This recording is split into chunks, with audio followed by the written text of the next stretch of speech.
Bismillahirrahmanirrahim. Assalamualaikum warahmatullahi wabarakatuh. Waalaikumsalam warahmatullahi wabarakatuh.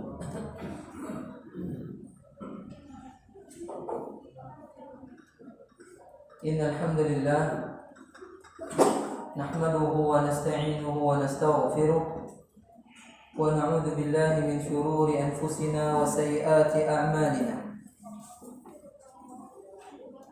Man yahdihillahu fala mudilla lahu wa man yudlilhu fala hadiya lahu. Ashhadu an la ilaha illallah wahdahu la syarika lahu wa ashhadu anna Muhammadan 'abduhu wa rasuluhu la nabiyya ba'dahu. Qala ta'ala ya ayyuhalladzina amanu ittaqullaha haqqa tuqatih wa la tamutunna illa wa antum muslimun. يا أيها الناس اتقوا ربكم الذي خلقكم من نفس واحدة وخلق منها زوجها وبث منهما رجالا كثيرا ونساء واتقوا الله الذي تساءلون به والأرحام إن الله كان عليكم رقيبا يا أيها الذين آمنوا اتقوا الله وقولوا قولا سديدا يصلح لكم أعمالكم ويغفر لكم ذنوبكم ومن يطع الله ورسوله فقد فاز فوزا عظيما. أما بعد فإن أحسن الكلام كلام الله وخير الهدي هدي محمد صلى الله عليه وسلم وشر الأمور محدثاتها وكل محدثة بدعة وكل بدعة ضلالة wa kullu dhalalatin finnar. Ikhwani wa akhwati rahimani wa rahimakumullah. Tak lupa panjat syukur puji kita kepada Allah Subhanahu wa taala, Zat yang senantiasa melimpahkan kenikmatannya kepada kita. Nikmat iman, nikmat Islam, nikmat bisa melaksanakan sunnah-sunnah Nabi Muhammad sallallahu alaihi wasallam dan nikmat-nikmat yang lainnya, sehat, aman dan yang lainnya dari nikmat-nikmat Allah Subhanahu wa taala. Wa in ta'udu ni'matallah la tuhsuha.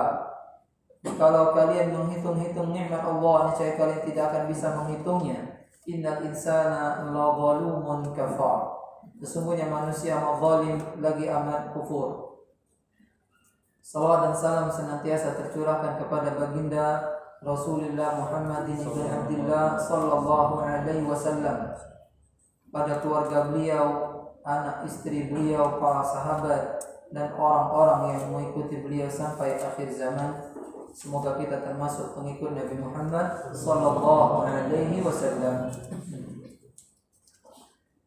Kita masuk ke bab yang baru. Qala al-mu'allif rahimahullah ta'ala, babun min asy-syirki lubsul halqati wal khayti wa nahwihima li raf'il bala aw daf'ihi. Bab termasuk kesyirikan. Kalau dikatakan termasuk kesyirikan, bisa syirkul akbar, bisa syirkul asghar. Syirkul akbar menyebabkan seorang keluar dari agama Islam dan ia menghapus semua amalnya, di akhirat dia kekal di dalam neraka. Amma syirkul asghar tidak menyebabkan pelakunya keluar dari Islam, tidak membatalkan amalnya kecuali amal yang dia ada syirkul asgharnya di situ, seperti riya, seperti sum'ah, dan tidak mengekalkan dia di dalam api neraka. Bab minasyirki lubsul halqati. Bab termasuk kesyirikan lubsu, memakai al-halqa. Al-halqa di sini umum. Halqa jenis apa saja? Halqa itu sesuatu yang melingkar, gelang. Lubsu umum, baik memakainya di leher, baik memakainya di tangan, baik memakainya di kaki, di punggung, baik menggantungkannya di mobil, baik menggantungkannya, melingkarkannya di hewan. Termasuk bab ini. Ya.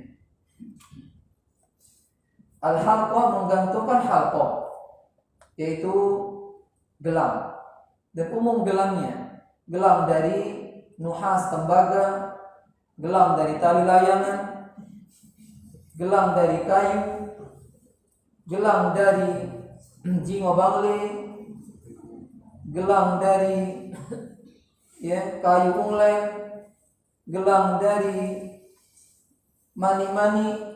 Tahu mani-mani? Kalau hujan ini ada tempat-tempat itu banyak batu mani-maninya itu. Wong mulai di buahnya gelang, di kalungannya ini kalau dipakai ini matang. Atau gelang dari karang-karang laut. Ya. Wal khayti, dan menggantungkan khayt, khusus ini benang. Ya, benang yang baik, benang jahit atau benang operasi atau benang yang lainnya. Dia gantungkan di mana yang dia gantungkan? Di tubuhnya, di hewannya, di mobilnya. Kalau sampai sini belum tahu kita hukumnya, syirik atau tidak. Terus li raf'il bala, untuk mengangkat bala, au daf'ihi, atau menolak bala, maka ini syirkun, termasuk kesyirikan. Ini syirik besar atau syirik kecil? Dirinci. Ini perkara masalah asbab. Menjadikan sebuah sebab yang sebab itu tidak dijadikan oleh Allah Subhanahu wa taala sebab. Segala sebab yang tidak Allah Subhanahu wa taala tetapkan dia sebab, maka syirkul asghar. Sebab di dalam Islam terbagi dua. Sebab syar'i dan sebab qadari atau kauni. Sebab syar'i itu sebab yang ditetapkan dengan dalil Al-Quran maupun sunnah Rasulullah sallallahu alaihi wasallam. Seperti minum madu, sebab syar'i. Ruqyah, sebab syar'i. Walaupun sebab ini terkadang manusia menganggapnya aneh, tetap kita katakan dia syar'i, dibolehkan. Contoh, sedang minum kopi lama-lama, tiba-tiba laler masuk ke dalam cangkirnya. Syariat Islam mengajarkan bagaimana mencelupkan laler tersebut sehingga dia tenggelam, baru diuntalkan keluar. Kata Nabi SAW, sesungguhnya di salah satu sayapnya ada penyakit, sayap yang satunya ada dawa. Sekarang sudah ada yang mengatakan ditemukan memang benar. Kalau dia memang benar, maka dia disebut sebab syar'i dan qadari. Yang kedua, sebab qadari. Sebab qadari adalah sebab sunnatullah. Sudah ketetapan Allah Subhanahu wa taala dan dia diteliti memang benar. Memang dia benar, bisa menjadi obat misalnya. Ya, bisa menjadi obat. Dan sebab syar'i, sebab qadari bisa halal, bisa haram. Ya, sebab qadari bisa halal, bisa haram. Contoh misalnya yang halal. Contoh sebab qadari yang halal. Ya, orang rajin belajar supaya bisa ranking. Sebabnya mana? Musababnya mana? Ranking. Musabibnya siapa? Allah. Bisa juga haram. Ya, dia mencuri agar kaya. Sebabnya mana?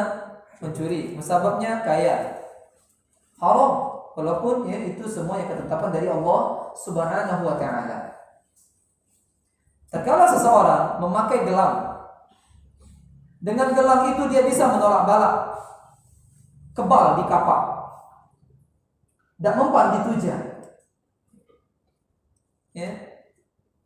Apakah ini sebab syar'i atau sebab qadari? Tidak pada kedua-duanya. Paham? Berarti dia masuk kepada syirkul tafsir lagi. Arti tafsir rinci. Jika seorang pakai gelang, dia menyangka bahwasanya gelang ini menolak bala dengan sendirinya, tanpa ada campur tangan Allah Subhanahu wa taala, maka ini syirkul akbar mukhrijun minal millah. Syirkul akbar keluar dari agama Islam, ya, pelakunya mukhalladun finnar, kekal di dalam neraka. Jika dia memakai gelang ini atau memakai jimat, dia meyakini bahwasanya Allah Subhanahu wa taala yang menolongnya dengan gelang tersebut. Dia meyakini bahwasanya Allah Subhanahu wa taala yang menetapkan, ya, yang menghilangkan dengan sebab dia memakai gelang tersebut.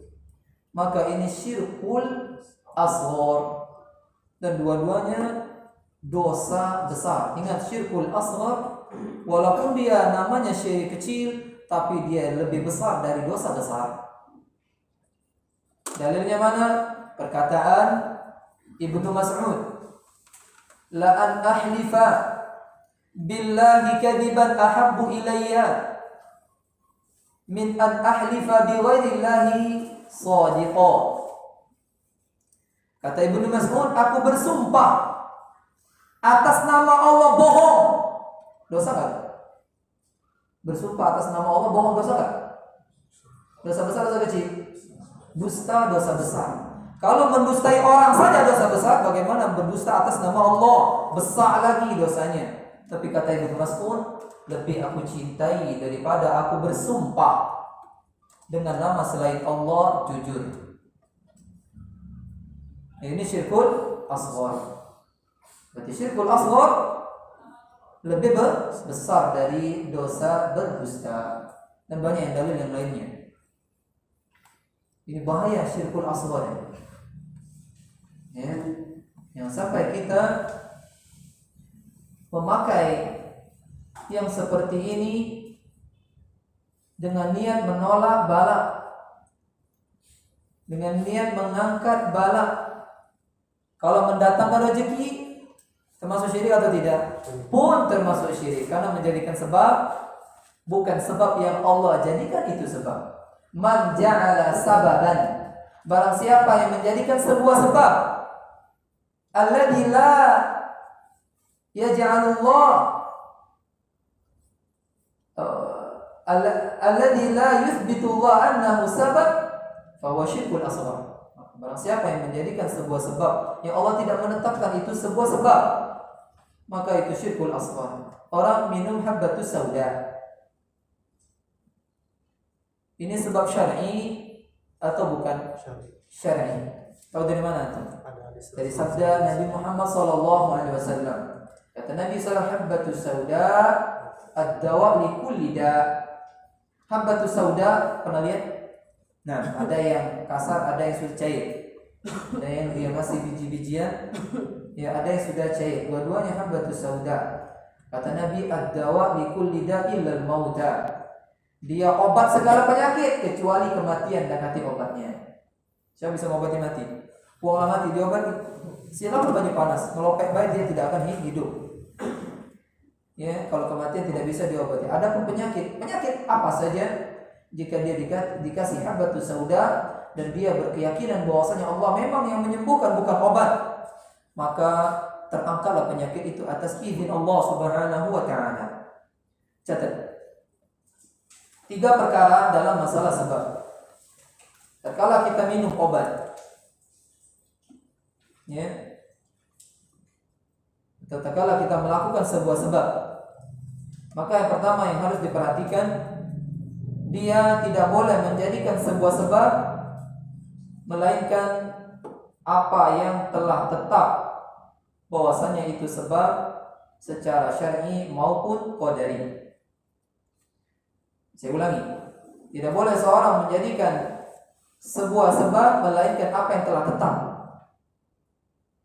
baik dari Al-Quran maupun sunnah. Sebab itu baik sebab syar'i maupun sebab qadari. Minum bodrek ini syar'i atau qadari? Qadari. Nah, dia dengan penelitian minum obat bodrek, ya, insya Allah atas izin Allah penyakitnya hilang. Kalau dia makan bodrek saja yang menyembuhkan bodrek, syirkul akbar. Paham? Ya. Kalau orang makan bodrek, minum bodrek, menyembuhkan bodrek, bukan Allah, syirkul akbar. Yang benar dia minum bodrek sebab qadari yang menyembuhkan Allah. Hati-hati loh. Ini ada yang nanya pasti, maki gelang kedokteran sekarang, ya kan? Nah, itu pasti ada yang nanya itu nanti. Maka saya jelaskan ini dulu supaya nggak nanya. Paham ya?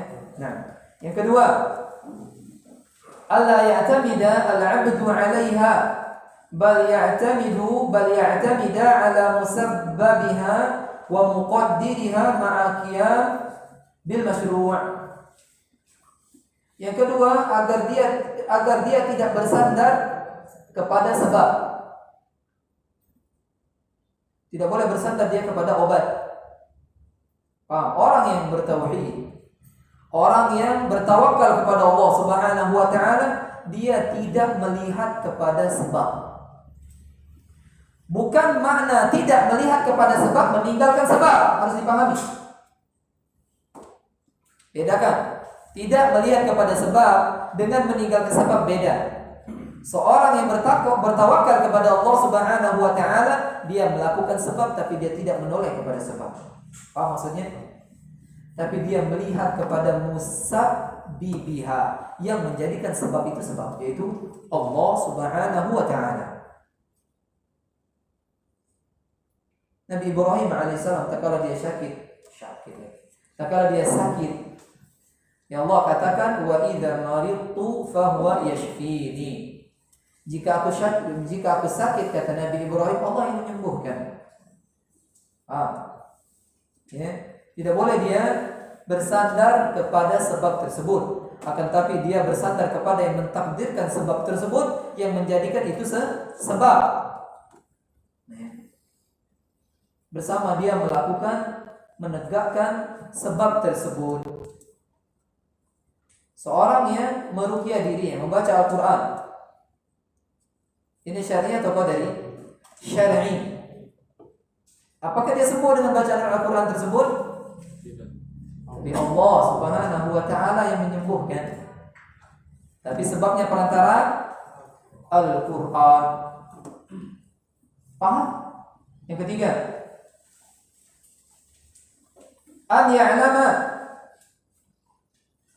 hendaklah dia meyakini, mengetahui, anna al-asbaba mahma 'azumat wa qawiyat fa innaha murtabitatun bi qada'illahi wa qadarihi wa la khuruja laha anhu. Dia meyakini bahwasanya sebab, betapa besar pun sebab, betapa kuat pun sebab, maka dia terikat dengan qada dan qadarnya Allah Subhanahu wa taala. Maka dia terikat dengan qada dan qadarnya Allah Subhanahu wa taala, tidak akan keluar dari qada dan qadarnya Allah Subhanahu wa taala. Ente sakit, lalu ente mendatangkan 1000 dokter, kuatkah sebabnya? Kuat sekali 1000 dokter. Psikodokter beda terbayar kita. Nanya dikit kena 100.000, nanya lagi 200.000. 1000 dokter sebabnya kuat sekali. Apakah dia yakin akan sembuh? Wallahu a'lam. Wallahu a'lam. Yang dia harus meyakini bahwasanya yang menyembuhkan tetap Allah Subhanahu wa taala. Karena yang menetapkan dan mentakdirkan sembuh hanya Allah Subhanahu wa taala. Di dalam hadis Allah Subhanahu wa taala mengatakan, kalau seandainya seluruh penduduk bumi ini bersatu di sebuah tempat, fi sa'idin, ingin memberikan manfaat kepada banyak seluruh manusia, bersatu, ingin memberikan manfaat, ingin menyembuhkan dirimu, niscaya mereka tidak akan bisa memberikan manfaat kepada dirimu illa ma kataballahu lahu, kecuali telah ditetapkan oleh Allah qada dan qadarnya di Lauhul Mahfuz. Paham? Yang pertama tadi apa? Tatkala kita sedang melakukan asbab, kita harus meyakini bahwa sebab itu memang telah ditetapkan oleh Allah Subhanahu wa taala, baik dalam Al-Qur'an maupun sunnah Rasulullah sallallahu alaihi wasallam. Yang kedua, Allah ya'tamid, agar dia tidak bersandar kepada sebab, agar dia bersandar kepada Allah Subhanahu wa taala, menjadikan itu sebab. Yang ketiga, dia harus meyakini bahwasanya sehebat apapun, sekuat apapun sebab yang telah dia datangkan, maka itu tidak akan terlepas dari qada dan qadarnya Allah Subhanahu wa taala. Dalam masalah sebab ada 3 jenis kelompok yang mereka memahami tentang sebab. Yang pertama, mereka mengingkari adanya sebab, arti sebab itu. Nah, sembuh-sembuh, nah ida-ida, nah mati-mati, nah hidup-hidup, kenyang-kenyang lewat. Ini orang-orang Jahmiyah Qadariyah. Orang Jahmiyah, bukan orang Jahmiyah, orang Jabariyah. Orang-orang Jabariyah, yang mereka mengatakan tidak ada sebab, tidak ada kehendak bagi makhluk. Ini sesat, menyesatkan. Ini mereka berjalan seolah robot yang dimainkan oleh remote. Tapi tak kala ada banjir, dia lari, buyang. Kalau benar ente meyakini tidak ada sebab, janganlah lari, matilah di situ. Mereka meyakini bahwasanya tidak ada sebab, tidak ada kehendak bagi manusia. Tatkala kebakaran lari juga. Harusnya jangan lari. Tatkala kau lari berarti kau memiliki kehendak. Allah katakan wa ma tasyauna illa an yasha Allah. Ya, apa saja yang kalian kehendaki melainkan Allah telah berkehendak. Jadi kehendak kita mengikuti apa yang telah Allah tetapkan dan takdirkan di Lauhul Mahfuz. Inna hadainahu sabila imma syakiran wa imma kafura. Kami tetapkan ini jalan yang lurus, jalan hidayah. Ada yang menempuhnya bersyukur, ada yang kufur tidak mau menempuhnya. Faman syaa'a falyu'min wa man syaa'a falyakfur. Barang siapa yang ingin beriman silakan beriman, kata Allah Azza wa Jalla. Barang siapa yang ingin kufur silakan kufur. Ini kehendak kita bukan kehendak Allah, kehendak kita. Paham maksudnya? Nah, yang kedua, mereka hulu di dalam menetapkan sebab, berlebih-lebihan di dalam menetapkan sebab. Semuanya pacak jadi sebab. Ilah seorang yang dia anggap iman bisa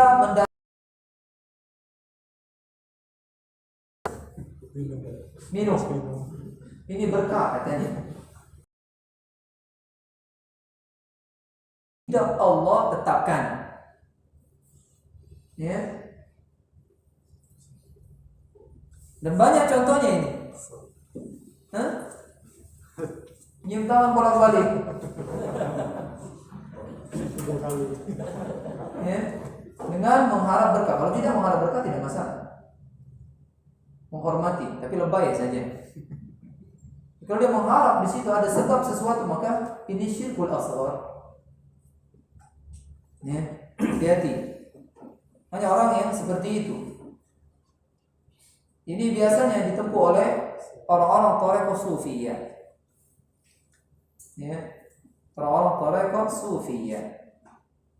Yang ketiga, yang mereka beriman adanya sebab. Yang mereka beriman kepada pengaruh sebab. Akan tetapi mereka tidak menetapkan sebab, melainkan apa yang Allah telah tetapkan dan Rasulnya tetapkan. Baik itu sebab syar'i maupun sebab qadari. Maka ini disebut orang yang bertauhid. Yang ketiga, seorang yang beriman adanya sebab. Sebab memiliki pengaruh.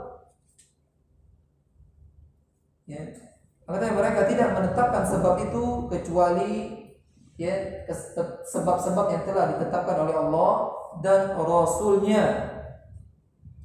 baik itu sebab syar'i maupun qadari. Paham beda syar'i sama qadari? Nah, kalau berobat dengan membaca Al-Quran, ini qadari apa syar'i? Minum bodrek qadari.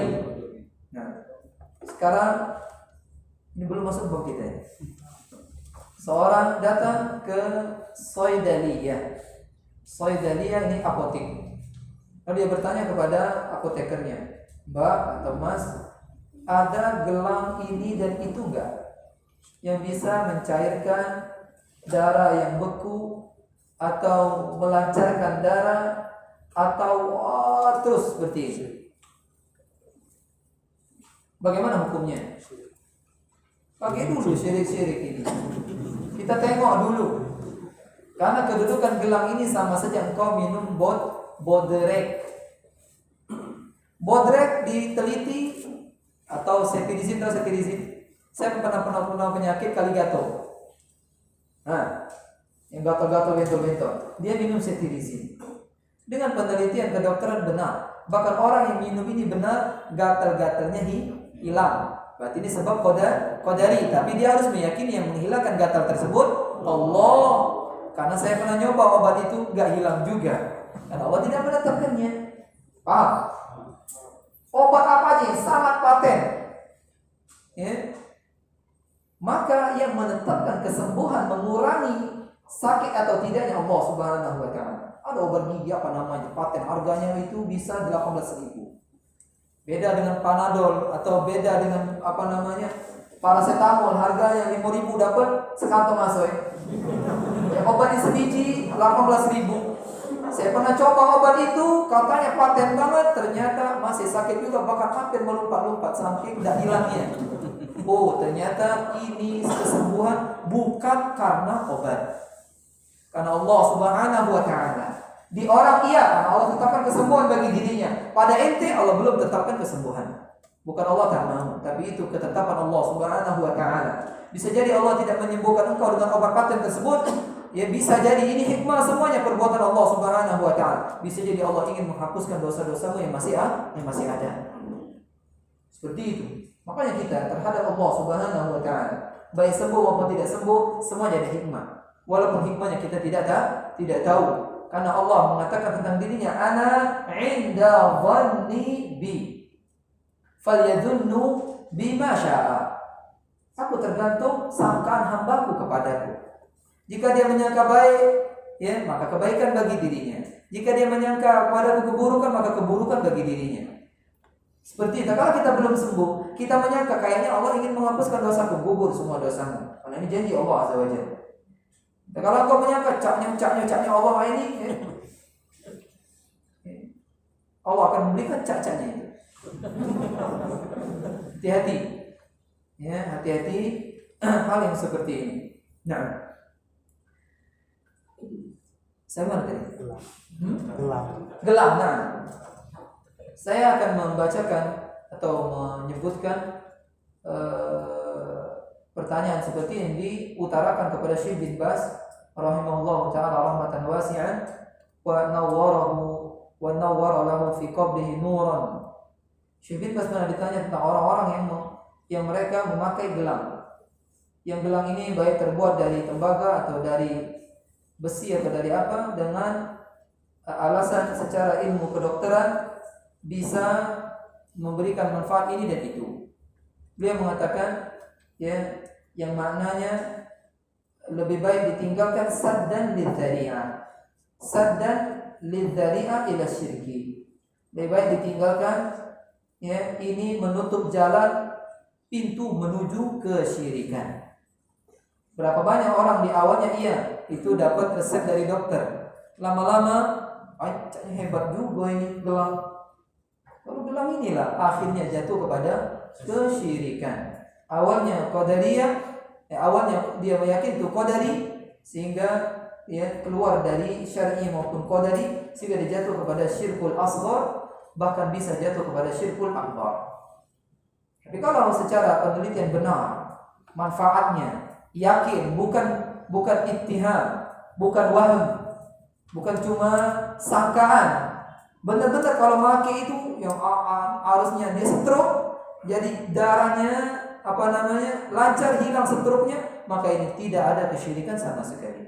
Maka ini disebut sebab qadari, tapi belum terjadi yang seperti ini. Dia maki langsung turun nasihatnya. Yang ada duitnya hilang, harga mahal matilah, penyakit, belum kunjung sembuh. Harganya mahal matilah. Maka hendaklah seorang itu berobat dengan yang jelas. Yang jelas, obat yang dimasukkan ke dalam tubuh yang dia halal, karena tidak boleh berobat dengan barang yang haram walaupun ada manfaatnya, seperti minum khamr misalnya. Allah kata tentang khamr ada manfaatnya, tapi dosanya lebih besar dari manfaatnya. Tidak boleh berobat dengan yang haram, tidak boleh. Segala yang memabukkan dikit banyaknya haram. Nah, min asyirki lubsu al-halqati wal khayti wa nahwihima li raf'il bala aw daf'ihi. Saya ulang lagi judulnya. Tetap penjelasannya. Yang tadi itu penjelasan tentang judul. Termasuk kesyirikan memakai gelang, memakai benang atau semisalnya. Yang semisalnya ini, saya pernah mendapati seorang memakai jimat besi yang banyak tulisannya, dia taruh di dompetnya, dia yakini kalau dipakai maka akan mendatangkan manfaat dan menolak mudarat. Ini tidak dikalungkan, tapi ditaruh di dompet. Banyak orang menaruh sesuatu di dompet, seperti raja. Jika yang digantungkan itu atau didudukkan, ditaruh di dompet itu berupa ayat-ayat Al-Quran, maka dosanya double. Dosa nudui Al-Quran, kemudian dosa dia menyekutukan Allah Subhanahu wa Ta'ala, dan dosa dia melakukan perbuatan yang tidak jelas itu sebab atau sebab syar'i atau tidaknya, sebab yang Allah tetapkan atau tidaknya. Ternyata kalau kita melakukan sebuah perbuatan yang itu sebab, maka perhatikan sebab ini syar'i atau tidak, sebab ini qadari atau tidak. Jika tidak, maka dia jatuh kepada kesyirikan. Qala al-mu'allif rahimahullah ta'ala wa qaulillahi ta'ala, dalilnya firman Allah Subhanahu wa ta'ala di dalam surah Az-Zumar ayat 38. Qul afara'aytum ma tad'una min dunillah in aradani Allahu bidurrin hal hunna kashifatu durrihi aw aradani birahmatin hal hunna mumsikatu rahmati. Qul hasbiyallah alaihi yatawakkalul mutawakkilun. Qul Muhammad, katakan kepada mereka, akhbiruni, kabarkan kepadaku apa yang kalian seru selain Allah Subhanahu wa Ta'ala. Nah, orang-orang musyrik mereka menyeru selain Allah Subhanahu wa Ta'ala, bukan dalam rangka Tuhan-Tuhan yang mereka sembah memiliki ini dan itu. Ingat, harus diyakini orang-orang musyrik di zaman Nabi Muhammad sallallahu alaihi wasallam, orang-orang di zaman jahiliyah, mereka menyembah Tuhan-Tuhan mereka. Ada 360 Tuhan yang mereka sembah, semuanya orang-orang yang mereka yakini kesolehannya. Mereka tidak meyakini bahwasanya Tuhan-Tuhan ini memiliki ini dan itu. Ini harus diperhatikan. Tapi mereka mengatakan kata Allah, ma na'buduhum illa liyuqarribuna ila Allahi zulfa. Ya, tidaklah kami menyembah mereka melainkan agar mendekatkan diri kepada Allah Subhanahu wa Ta'ala. Cuma mendekatkan diri kepada Allah Azza wa Jalla. Tujuannya bagus, caranya salah. Tujuannya bagus, caranya salah. Orang seperti Zoro, seperti apa itu? Dia niatnya bagus, sedekah, tapi hasil curian. Begitu juga orang musyrik.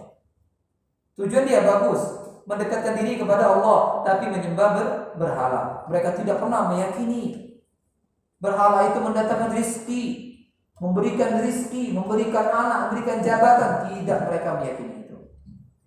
Ma na'buduhum, kata mereka, kami tidak menyembah mereka ini illa liyuqarribuna ila Allahi zulfa, melainkan agar mereka ini mendekatkan kami kepada Allah. Bagus tujuannya. Dan mereka menjadikan wasithah yang salah, menjadikan perantara yang salah, sehingga mereka dijatuhkan Allah ke dalam neraka kekal selama-lamanya. Nah, bagaimana orang yang meyakini bahwasanya sesembahan selain Allah dialah memiliki alam semesta ini. Dialah memiliki ini dan itu. Dialah yang menyembuhkan. Dialah la ilaha illallah. Kemana dia akan dimasukkan Allah Subhanahu wa taala di neraka Jahannam. Kalau orang-orang musyrik ditanya oleh Allah Azza wa Jalla, ya, man khalaqas samawati wal ardh? La yaquluna Allah.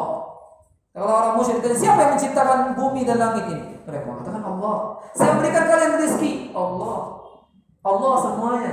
Qul fa anna yufakun. Katakan kok bisa mereka sesat, diselewengkan. Perhatikan diri kita. Jangan hanya kita Muslim dari kecil tapi tidak belajar, sehingga kita jatuh ke dalam kesyirikan. Ya, dia ada babnya ucapan boyok numpang ngencing, boyok numpang boyok. Ya, boyok siapa ini? Jika boyok yang dimaksud adalah orang-orang yang telah meninggal dunia, kata Allah Subhanahu wa taala, in tad'uuhum la yasma'u du'aakum. Jika kalian berdoa kepada buyut-buyut kalian yang telah meninggal dunia, niscaya mereka tidak akan bisa mendengar doa kalian. Ya. Jika kalian berdoa kepada mereka, niscaya mereka tidak bisa mendengar doa kalian. Wala in sami'u, kalau seandainya mereka bisa mendengar buyut-buyut ini, niscaya mereka tidak akan bisa mengabulkan seruan-seruan kalian tersebut. Wa yaumal qiyamati yakfuruna bisyirkikum. Pada hari kiamat mereka akan mengingkari kalian menyekutukan mereka kepada Allah Azza wa Jalla. Malu sendiri. Ya, malu sendiri. Mereka akan mengingkari.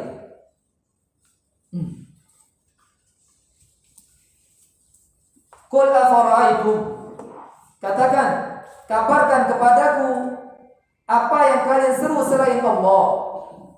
In aradani Allahu bidurrin, jikalau Allah menginginkan buat diriku keburukan, hal hunna kashifatu durrihi, apakah tuhan-tuhan mereka, tuhan-tuhan itu bisa menyingkap keburukan tersebut?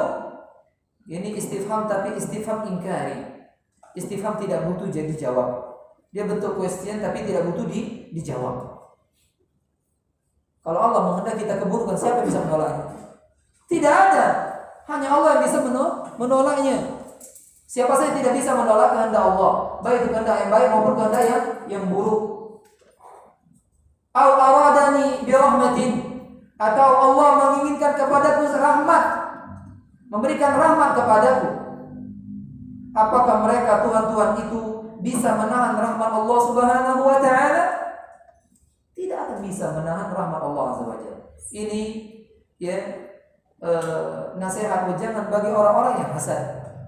Wahai orang-orang yang hasad, wahai orang-orang yang hasud, engkau tidak akan bisa menghalangi rahmat Allah Subhanahu wa taala. Baik rahmat itu berupa rezeki atau yang lainnya.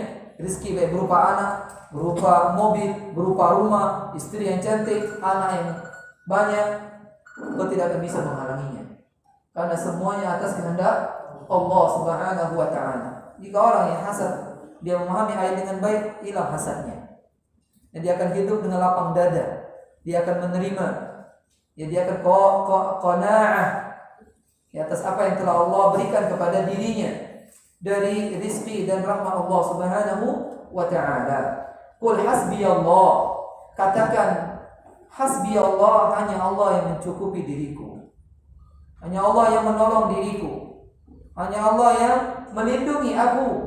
Alaihi yatawakkalul mutawakkilun, hanya kepadanya orang-orang yang bertawakal menyerahkan urusannya.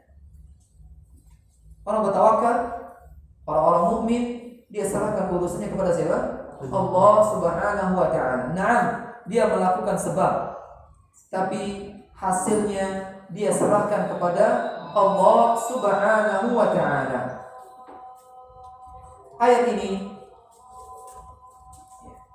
menjelaskan kepada kita batinnya kesyirikan. Batinnya kesyirikan. Karena segala yang disembah selain Allah, segala yang disembah selain Allah. Kalimat kul ini umum. Segala yang disembah selain Allah, apa saja baik dia malaikat, baik dia nabi, baik dia matahari, bulan, apalagi tikus, semuanya tidak memiliki durran, bahaya yang dia bisa timpakan kepada manusia, dan juga tidak bisa memiliki manfaat yang bisa dia berikan kepada manusia. Hanya Allah yang memilikinya. Kenapa masih ada orang-orang yang mencari ini dan itu kepada selain Allah Subhanahu wa taala, yang dia jerumuskan dirinya di dalam kesyirikan, padahal itu hanya milik Allah Subhanahu wa taala. Seperti orang mendatangi dukun, mengikuti apa yang diberikan dukun ini dan itu agar dia dapat anak. Maka orang ini yatabayyan annahu buyan. Dia menghabiskan waktunya, dia menghabiskan uangnya, dia dibodohi oleh dukun tersebut. Dan dukun itu pun tak yakin dia bisa atau tidak, karena dukun menunggu khabar dari jin yang mencuri berita dari langit. Oleh karena itu dukun lamunian syarat-syaratnya. Oke, besok bawa ayam kita, belum juga sepuh, besok kambing kita. Besok sapi hitam, katik mam sapi hitam, dukun mudi ketulah. Nak dia putih, nak dia hitam, apalagi abu-abu, mudi ketulah kami. Ya, sudah ada. Nah, katakan dulu. Sholat baru kita lanjutkan. Assalamualaikum warahmatullahi wabarakatuh.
Iya, saya berkaki.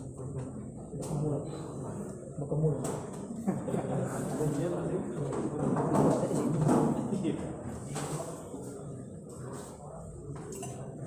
Harus bakri. Kayak kecil. Harus bakri.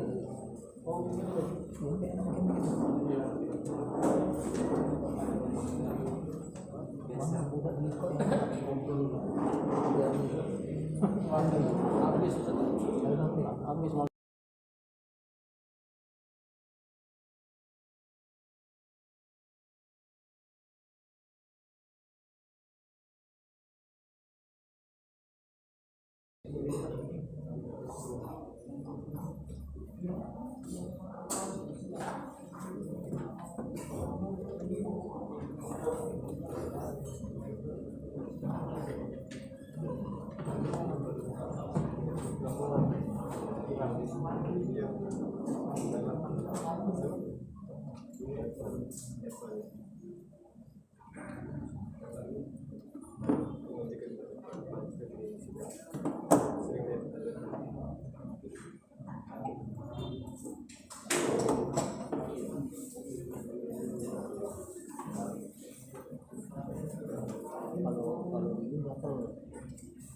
Kalau itu kan diatur semua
Bismillahirrahmanirrahim. Alhamdulillah, wassalatu wassalamu ala Rasulillah wa ala alihi wa sahbihi wa man wala, amma ba'd. Lanjutkan faidah dari ayat yang kita baca tadi. Faedah yang pertama, bahwasannya syirik batilnya kesyirikan. Karena segala yang disembah selain Allah Subhanahu wa taala tidak mampu mendatangkan mudarat dan juga tidak mampu juga mendatangkan manfaat bagi penyembahnya. Yang kedua, at-tahdhir min lubsi al-halqa. Peringatan dari memakai gelang, memakai benang. Ya, sering bayi-bayi itu ya kalau lahir dipakaikan gelang jingo bangli. Jingo bangli itu bawang putih, tetap kecil-kecil, jahe, kunyit, mati daun bawang tidak? Yo, apa namanya? Pungli basingnya. Apa sih kok lagi itu ya? Itu dijadikan gelang, ditaruh untuk menolak sesuatu. Ini katanya menolak kuntilanak lah. Maka ini kesyirikan.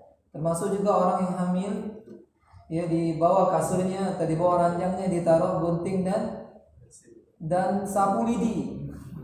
Apalagi sapu do. Sapu lidi tahu tuh? Nah, ini sebab syar'i atau qadari? Tidak masuk dua-duanya. Ya, dia jatuh kepada dua dosa. Yang pertama dosa syirik. Ya, tidak tahu syiriknya ini tergantung keyakinan. Bisa syirkul akbar, bisa syirkul asghar. Itu yang pertama dosanya. Yang kedua, dia meyakini adanya kuntilanak. Ini khurafat. Karena kuntilanak tidak ada. Ya, yang ada jin, syaitan yang menyamar menakut-nakuti kita, tergantung di daerah tersebut hantunya apa. Kalau di Amerika kuntilanak dikejar gua, mana kate kuntilanak kate di sana. Di sana hanya ada Dracula.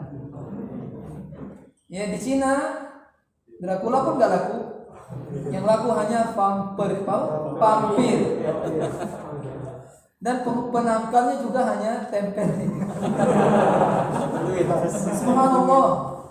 Ini kebodohan. Yang gak ada semuanya itu. Itu semuanya syaitan. Agar kita jatuh kepada syirik. Ya, takut kepada selain Allah Subhanahu wa taala. Orang yang takut kepada jin, pada syaitan, kuntilanak, takut kepada gondorio, maka ini orang sama saja dia takut sama tai hidung dia dewek. Orang yang takut sama syaitan sama saja dia takut dengan tai kuping dia dewek. Karena ini takut yang tidak dibenarkan. Apakah pernah engkau melihat seorang takut dengan tai hidung dia dewek? Nah itulah orang yang takut sama jin. Karena jin, ya Allah katakan dhaifah, yang tipu daya yang lemah. Kenapa kau takut? Buktinya jika dia mendengar azan dia lari terkentut. Itu sabda Nabi Muhammad SAW. Dia lari falahu durar. Dia lari make kentut yang bernama durar. Yang tu bingung apa usah bahas kentut di sini. Karena buang angin dalam bahasa Arab dua. Durar atau fusa. Durar suaranya berdebrot. Fusa sesuai dengan nama yang berdepis. Subhanallah, ini asli, saya bukan lucu. Jika dia fusa biasanya saling tuduh menuduh. Jika dia durar jelaslah pelakunya.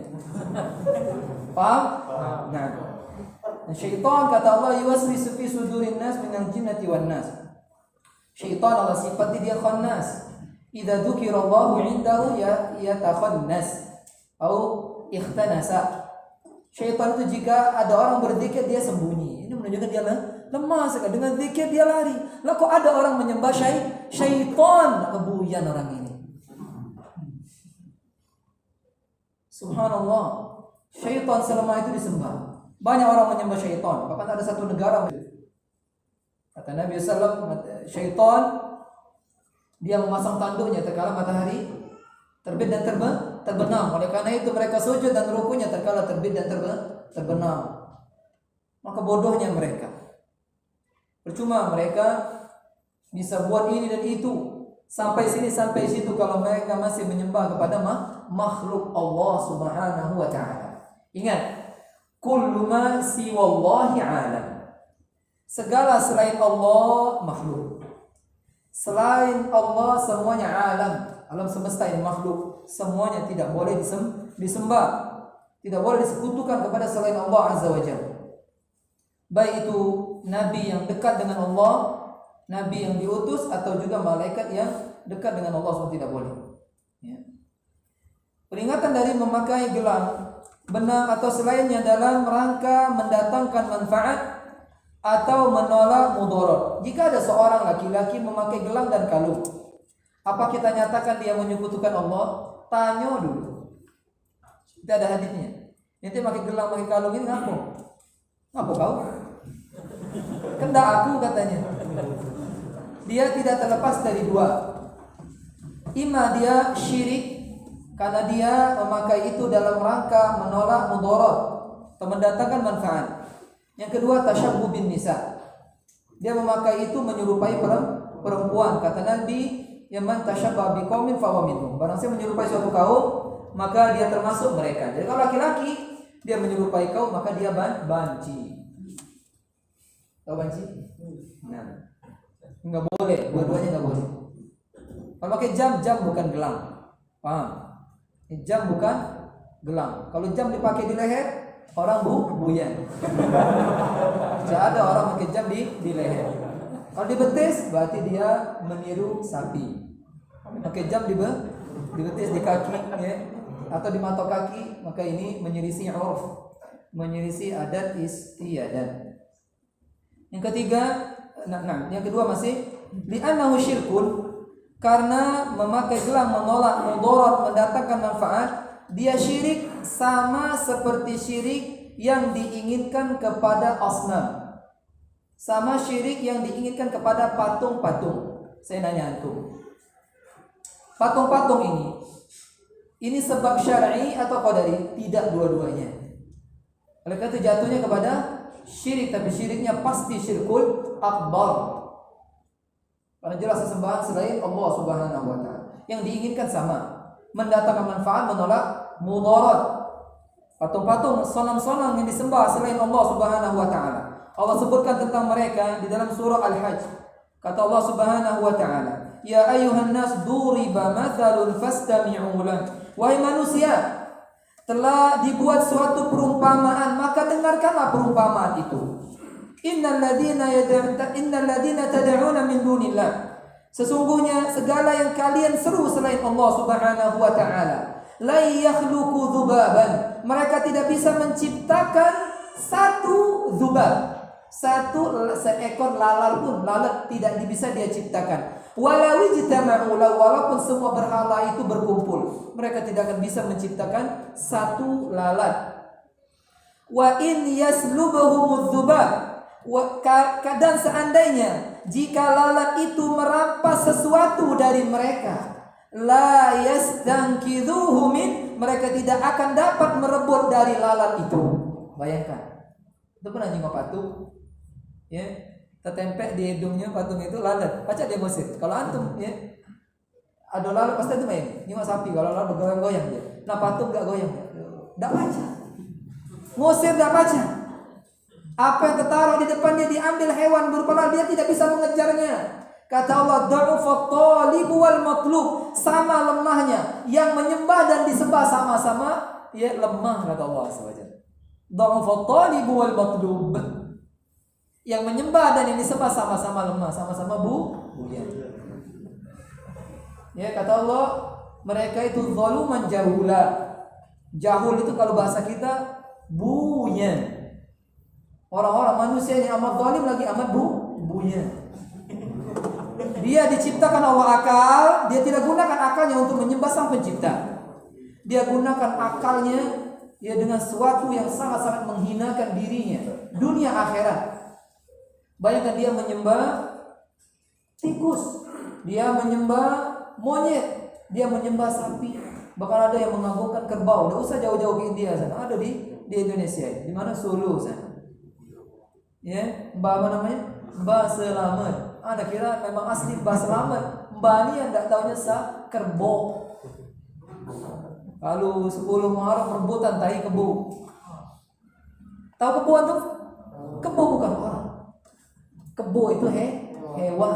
Menjadikan tahi kebo sebab untuk mengobati penyakit syar'i atau qadari? Tidak, dua-duanya, boleh mambunya saja. Subhanallah, benar tidak? Iya. Ya. Terpecil di situ ada virusnya, maka dia mendapat mambu dan virus. Makanya Islam, wallahi, Islam itu memerdekakan manusia dari penghambaan kepada selain Allah Subhanahu wa taala. Orang yang merdeka adalah orang yang menyembah Allah semata. Walaupun hidupnya sesusah-susah orang, maka dia merdeka. Adapun orang hidupnya dengan kemewahan, kekayaan yang dia miliki, tapi dia mengabadikan selain Allah yang bukan menciptakan dia. Bahkan dia tahu terkadang ini yang saya sembah ini seorang nabi, maka dia orang yang paling bodoh. Maka dia belum merdeka. Bahkan penjajahnya seburuk-buruk makhluk, yaitu syaitan. Nah, yang faedah yang berikutnya, wujub al-i'timad 'ala Allah wahda wa tafwidhi al-umur kulliha ilaihi. Wajib kita bersandar kepada Allah Subhanahu wa taala dan menyerahkan segala urusan hanya kepada Allah Subhanahu wa taala. An Imran ibn Husain radhiyallahu anhu. Jadi seorang sahabat yang bernama Imran ibn Husain, semoga Allah meridhai beliau, bahwasanya Rasulullah sallallahu alaihi wasallam ra'a rajulan, Nabi sallallahu melihat seseorang fi yadihi halqatun min sufrin. Jadi Imran menghikayatkan bahwasanya Nabi Muhammad sallallahu alaihi wasallam melihat seorang laki-laki di tangannya ada halqah, ada gelang dari sufrin, dari kuningan. Ya, gelang dari kuningan. Faqala ma hadhihi? Lalu Nabi SAW mengatakan, Nabi tidak langsung mengatakan ini syirik, tapi Nabi tanya dulu. Ma hadhihi, buat apa ini?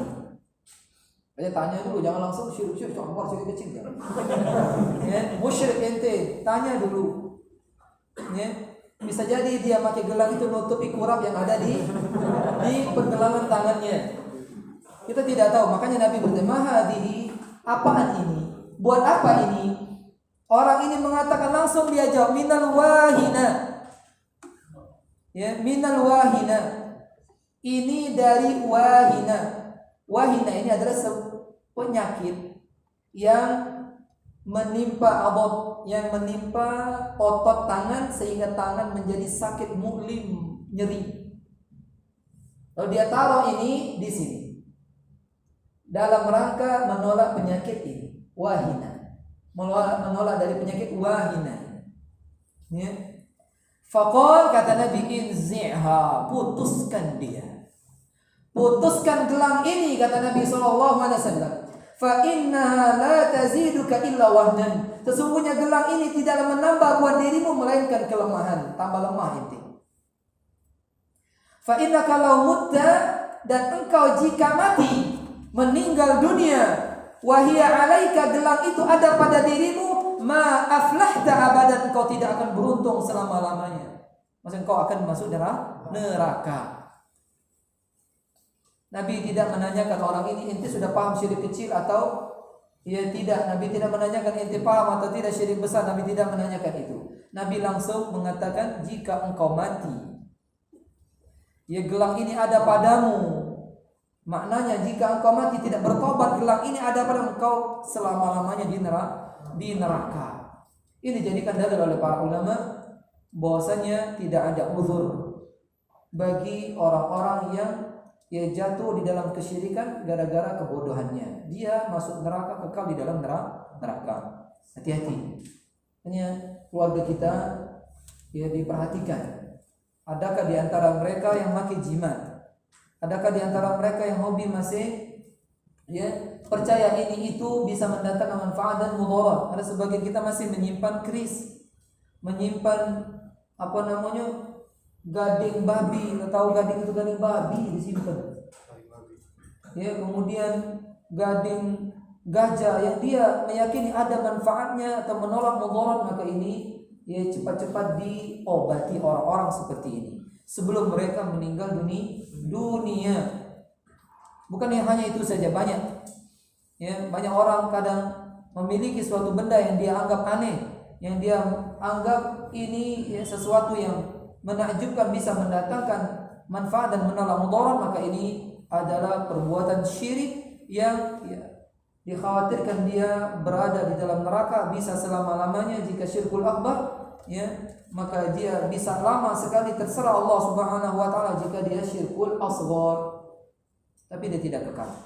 Hati-hati kesyirikan. Nah, hadis ini saya tutup dengan fawaid dari hadis ini. Sisanya insyaallah kita akan bahas minggu depan karena 2 hadis lagi. Yang pertama, bahwasanya memakai gelang atau selain gelang untuk melindungi diri dari penyakit maka termasuk kesyirikan. Yang kedua, larangan dari berobat dari yang haram. Nah, berobat dari penyakit lewat sebuah gelang yang tidak mendatangkan manfaat, maka ini termasuk berobat dengan yang haram. Kemudian yang ketiga, hendaklah kita mengingkari kemungkaran dan mengajari orang-orang yang jahil, orang-orang yang bodoh. Yang keempat, dararu asyirki fid dunya wal akhirah. Bahaya kesyirikan dunia akhirat. Di dunia mendatangkan kelemahan sesuai dengan hadis ini, di akhirat dia menyebabkan bisa kekal di dalam neraka. Tengok orang-orang buat syirik, jika dia lupa bawa jimat, mulai dia gelisah. Nah, cak mana nih ya? Saya ini. Lupa dia, sehingga dia apa? Gelisah dia. Dia tidak tenang. Maka ini membuat dia ditimpa bahaya di dunia. Di akhirat jelas Innallaha la yaghfiru ay yushraka bihi. Yang kelima, istifsalul mufti wa i'tibarul maqasid. Adalah seorang yang ingin berfatwa istifsal dulu, merinci dulu pertanyaannya. Ya, merinci pertanyaannya, jangan sampai dia menjawab sesuatu yang tidak sesuai dengan pertanyaan. Karena fahmu soal nisful jawab. Pahamnya soal itu setengah jawaban. Orang kalau soalnya nggak paham bagaimana jawabnya. Wong nanya A, ya, dijawabnya lain B. Ya, nggak boleh. Dia harus dirinci pertanyaannya sehingga jawabannya tepat. Khususnya orang-orang yang disebut mufti, orang yang berfatwa. Yang keenam, bahwa syirik kecil termasuk dosa besar yang paling besar. Yang ketujuh, anna syirka la yu'adzar fihi bil jahl. Ini pendapatnya Syekh Shalih Al-Fauzan. Bahwa syirik tidak ada uzur bagi orang yang bodoh. Bodoh tidak bodoh, jika jatuh kepada kesyirikan enggak dikasih uzur. Enggak dikasih uzur. Yang kedelapan, at-tawlid fil inkar ala man fa'ala syai'an min asy-syirki li ajli tanfir min. Keras kepada orang yang berbuat kesyirikan, keras mengingkarinya supaya orang-orang lain lari dari perbuatan syirik. Ya, supaya juga dia tidak lagi berbuat kesyirikan. Nah, sampai sini insyaallah, sisanya kita akan bacakan minggu depan. Mungkin ada pertanyaan. Tambah 2 pertanyaan saja. Ada 10 menit. Nah, silakan.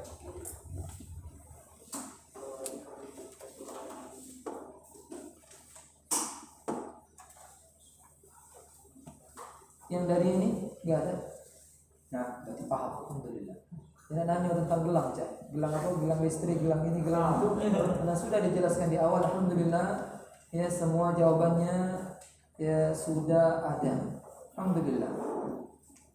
Itu kaidah yang kita sampaikan di awal tadi adalah kaidah. Sehingga ya apa yang akan dia tanyakan sudah terjawab.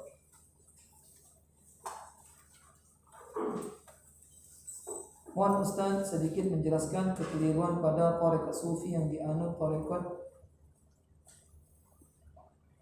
Nah, insyaallah ini ya, bukan sekarang bahasanya karena waktunya 10 menit.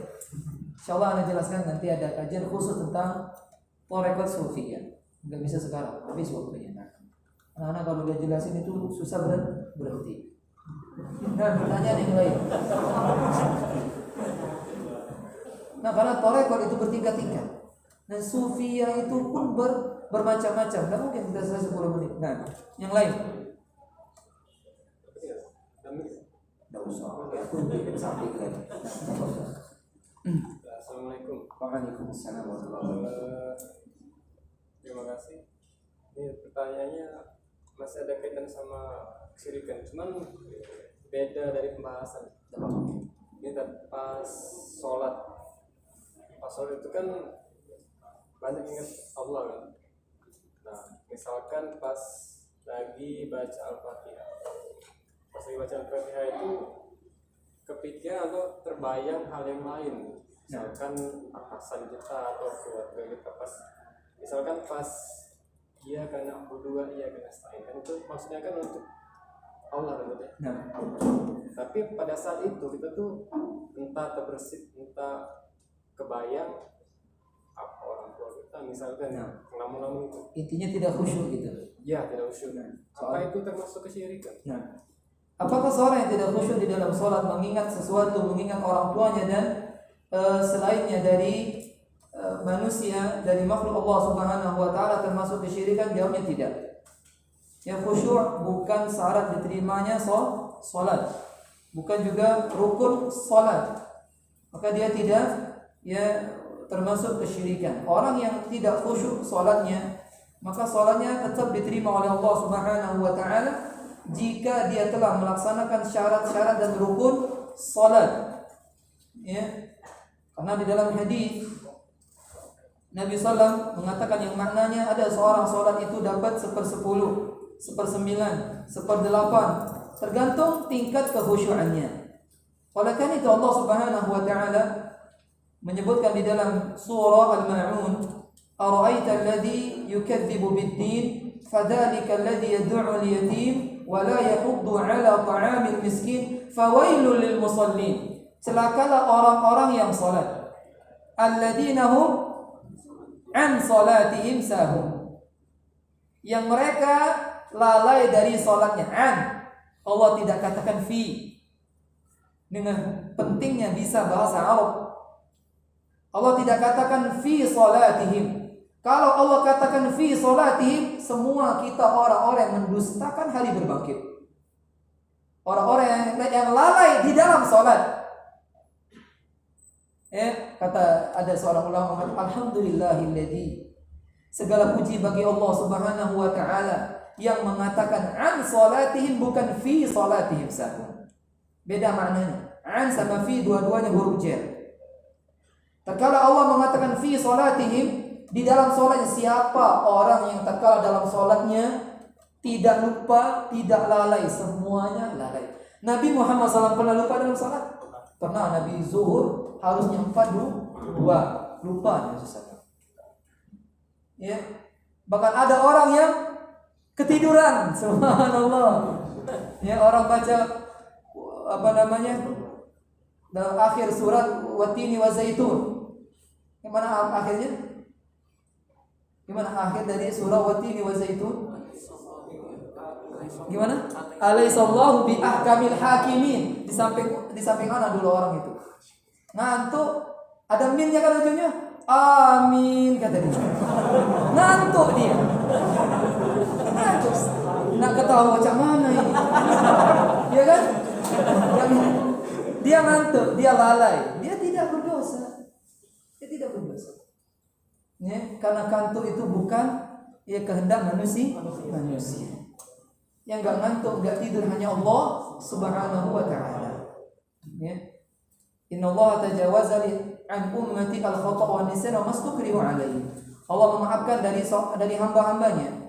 Itu khata', salah, lupa. Nisyan, lupa, salah, kemudian wa mastukrihu alaihi, dan dia dipaksa. Ya, jadi seperti itu. Jadi seorang yang tidak khusyuk, ya, tidak dikatakan dia menyekutukan Allah Subhanahu wa taala, tapi khusyuk ini adalah sifat orang-orang yang beriman. Para sahabat khusyuk semua mereka di dalam salat mereka. Ya, para sahabat di antaranya Ali bin Abi Thalib atau cucunya Zainal Abidin.